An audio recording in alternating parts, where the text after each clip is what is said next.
Yahweh, the people of the Marshall Islands have traditionally lived in harmony with our ocean for thousands of years. With 95% of the republic consisting of ocean, we have maintained traditional ways and means to extract and utilize the bounty that is our marine resources. In recent decades, our vast ocean has now been facing pressures from the effects of climate change, overpopulation, pollution, and our overall desire to develop our small island economies in the region. We are witnessing numerous drastic changes to our oceans, and we need to act now in order to ensure a secure future for generations to come. We are constantly seeing the evidence of plastic and oil floating on our shores, coral bleaching damaging our reefs, and we are seeing smaller catch and fish sizes. Not all hope is lost, though.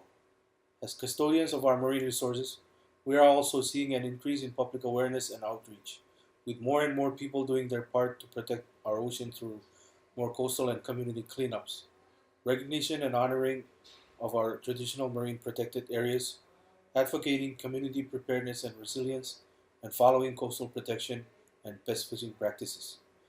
Just last year, Her Excellency Madam President Dr. Hilda C. Heine was very instrumental and supportive in our hosting of the first ever National Ocean Symposium here in Madro. As an outcome of that symposium, we now have a national oceans policy through which we have started implementing the agreed guiding principles as put forth in that policy.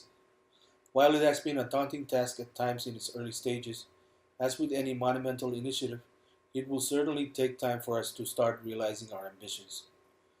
The impacts of climate change on the coastal resources are projected to be challenging for the people of the Marshall Islands, as it will threaten not only our livelihoods, but our food security as well. Under the National Oceans Policy, we have identified several ways forward to mitigate these impacts. These are 1. Ensuring that herbivorous fish populations maintain at sustainable levels. 2. Exploring the establishment of new fisheries projects such as aquaculture, mariculture, FADs, and post-harvest activities. 3.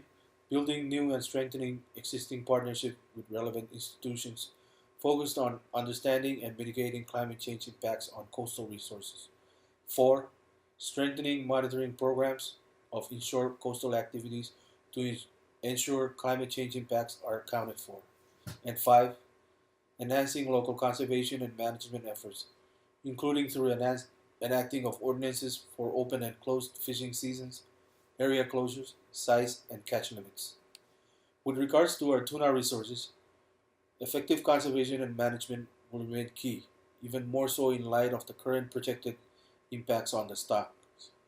While we continue to reap the economic benefits from our tuna, owing to its highly migratory nature, current projections show that the impact of climate change on tuna stocks in the Western and Central Pacific are not expected to have any significant or immediate effects on the overall abundance of tuna until at least 2050 to 2060. This is, of course, not to downplay the critical importance of sustainable utilization at the present time, given that fishing pressure will continue to have the most significant effects on tuna population numbers. Hence, the crucial need for ongoing fisheries conservation and management measures. As a large ocean state, the Marshall Islands require special attention and recognition due to the nature of our existence as a small island developing state, albeit a small atoll nation. While we have maximized the benefits from our tuna, we are mindful of our role in the global supply of tuna as a source of food security and revenue.